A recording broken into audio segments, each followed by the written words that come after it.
What's going on, everyone? Welcome back to Panels on Pages. My name is Dalibor Zujovic, and I am the indie hype man most days. Today, I'm just a big, fat nerd. And don't worry about that. I'm not being disparaging. This is how I want to say it. I have found out that there is a big old debate on the internet about whether or not Sam Wilson, Captain America, is superhuman. People are saying he is. People are saying he's supposed to be human. How's he achieving all these feats? And I'm not a feats guy. But I will point out Sam Wilson is and has been for the better part of 17 years. Is that math correct? Ooh, that math is correct. Look at that. Pretty good. No, it's not. That's not correct. It's 27 years. Jesus Christ, I'm old. Anyway, for the better part of 27 years, Sam Wilson has been Captain America. Now, I will say, I thought it was doubled up. I thought he was doubled up on doses, but I kind of just recently kind of refuted my own thing. So we're just going to go with through one dose of exposure, which is right here in this Heroes Reborn Captain America number, I believe it was 4 or 5, something like that, where Sam gets shot. Sam takes what appears to be 2 to the gut right here. You see it? Let me just try to block off the light here. 2 to the gut is what it looks like, right? 2 to the gut. Unfortunate, right? Right here. Cuts himself with the shield. And it's weird. It's a weird choice. I would have put it on the wound, right? But to be fair, Rob fucking Liefeld. And then when, in a few moments, Sam comes back, you'll notice he has no wounds. He has no wounds, which means he is healed. I don't know about y'all. I will say I'm pretty damn good about my healing. Like when I get injured or if I get a cut, my healing's pretty quick. Within a couple days, can't even tell. This was moments. This was 20 minutes at best. And he shows up fully ready to go, ready to fight, no wounds. So we can establish that at this moment, Sam Wilson has become superhuman. Is he a full super soldier? I don't think so. I don't think the formula works in such a way where it would like proliferate his bloodstream that fast. But I think over time, his abilities would have increased and been enhanced, at least in some fashion, right? Regardless, Sam was experimented on previously before the reset into Heroes Reborn, where he gained a telepathic link with birds. And I think everyone is aware of that, but I feel like people forget that. But yeah, he is superhuman in that fashion as well. But so yeah, we know right here, right? We know that Sam Wilson, as of the Heroes Reborn universe, is a superhuman. And there's no debate about continuity, about canon, and I'll tell you why. I just had someone on TikTok point out that the Heroes Reborn universe supposedly dies at the end of the World War III storyline, Captain America number 13.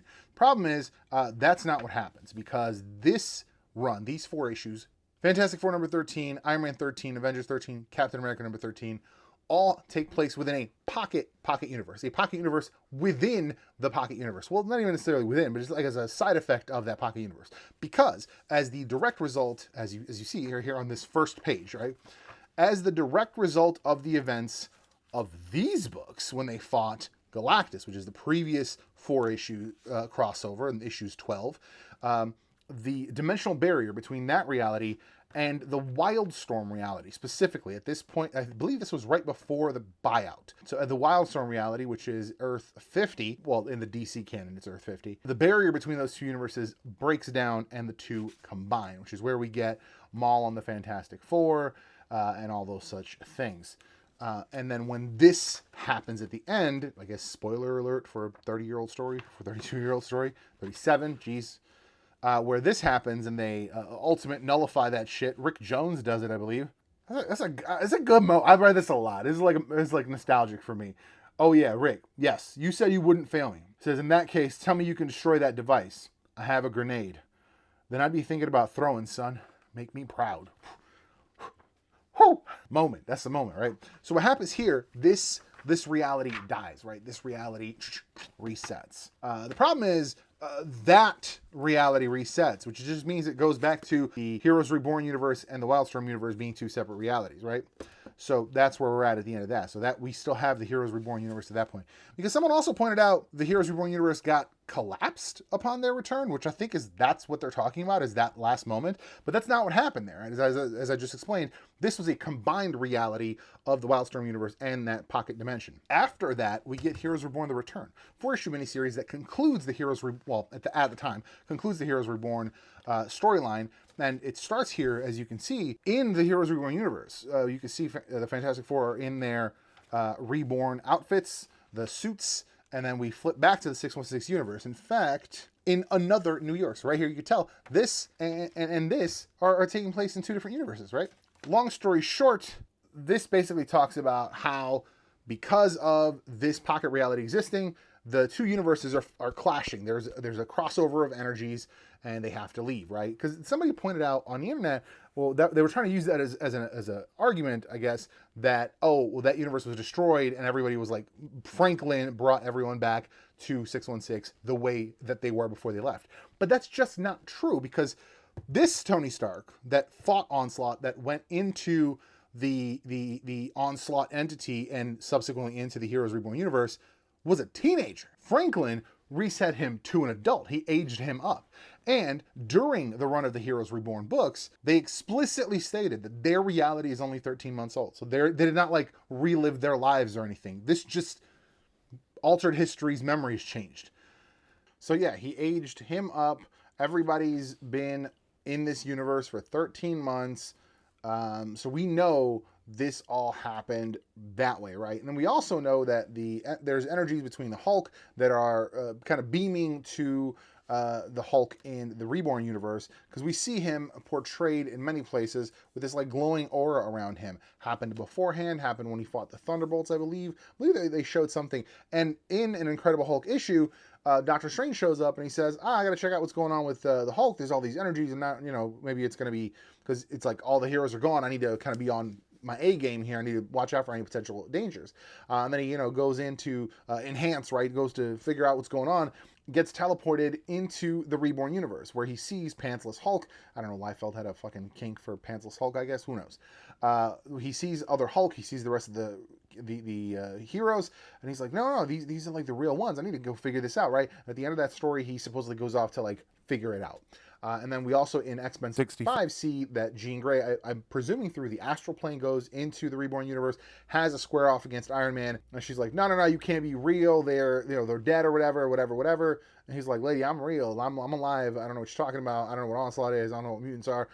That was, I think, an editorial thing, because X-Men 75 had a legitimately different opening sequence, which is this one here on the screen. They changed the opening sequence, I'm presuming due to an editorial, like, hey, let's like try to get people to read Reborn, and like let's try to like shift people over to Reborn, which would have been great if any of that mattered, because at the end of that interaction, two things happen. Jean tells the Scott, we got to talk after this, because they were in the middle of the thing. But to be fair, her situation escalated very heavily. Operation Zero Tolerance, all that shit. So like, I can understand why she forgot. But then Tony logs the interaction with his AI or with Pepper or whatever, and says, hey, give me everything you can find on the X-Men and mutants or whatever. And then that was like a thread that was just never picked up. And that's why I'm pretty sure that, and maybe not necessarily the Hulk issue, but definitely that was like hey, the X-Men are still like the most popular book we sell. We need X-Men readers to go read Reborn. So like, let's make it a hot scene, right? So yeah, that's why we know both of those things were happening at the same time. So we know they were happening, right, in the universe. So it's not like a pocket universe that just didn't exist as far as 616 was concerned. So we know it was happening. We know it was canon, right? Something that people have brought up, that, oh, well, Captain America came back and he didn't remember. That, I believe, honestly, is just a writing convenience. I think that, was it Mark Waid that was writing that Captain America book, if I'm not mistaken? And I genuinely think he just didn't want to deal with it, which you wouldn't have had to. You just say, like, that was a thing that happened, and then you move on, right?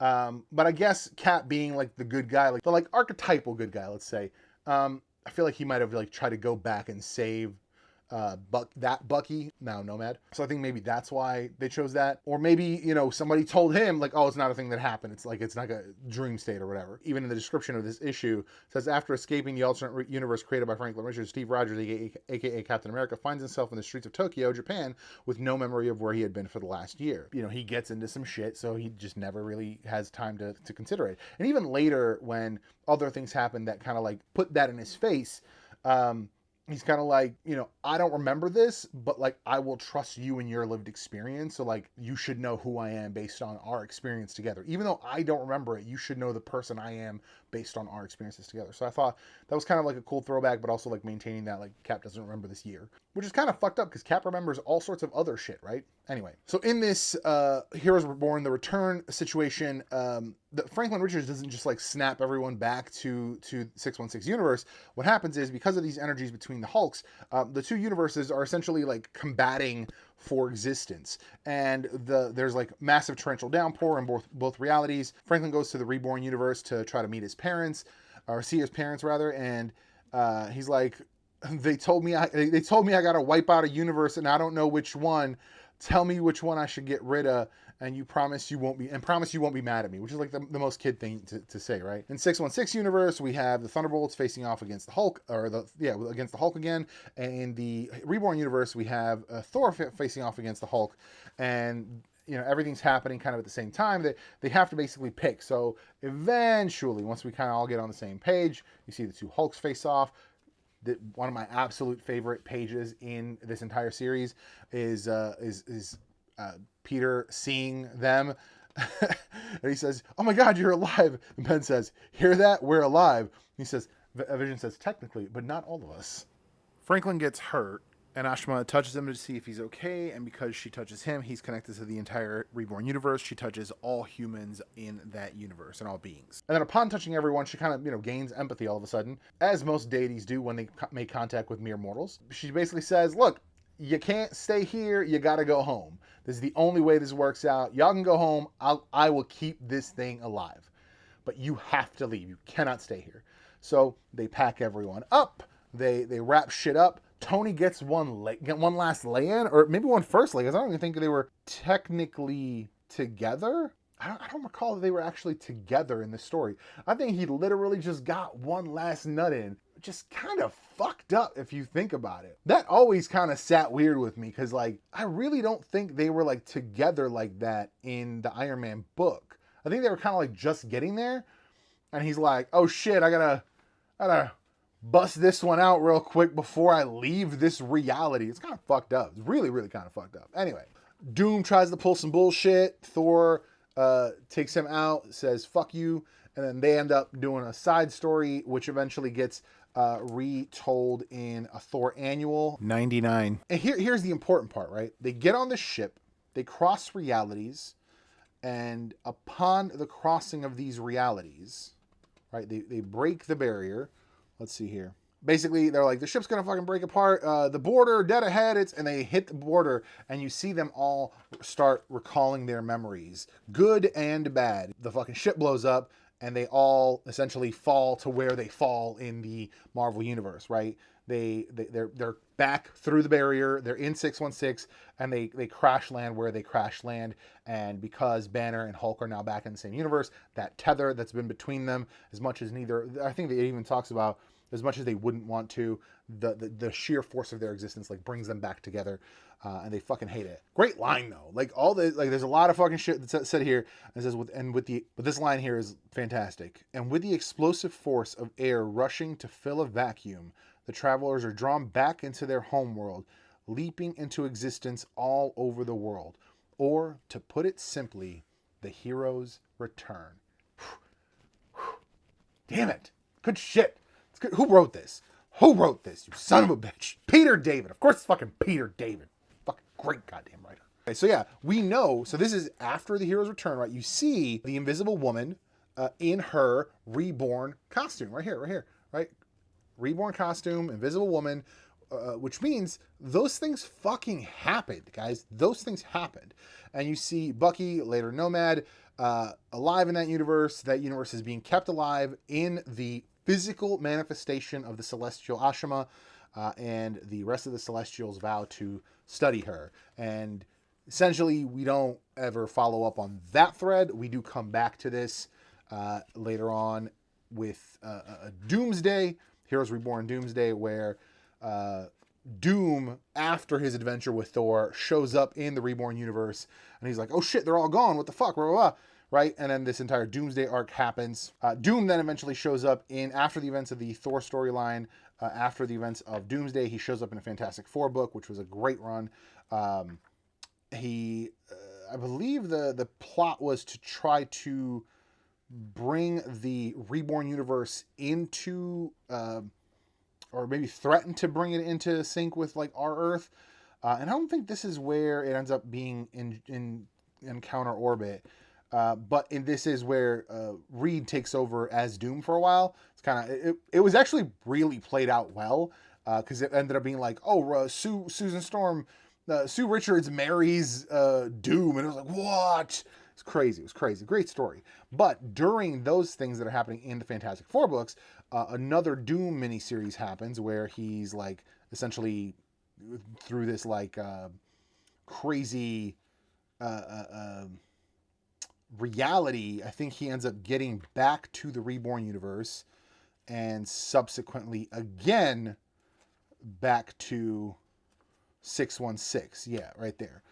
And then that, I mean, technically that came out after. That's why it said, and the rest is already history.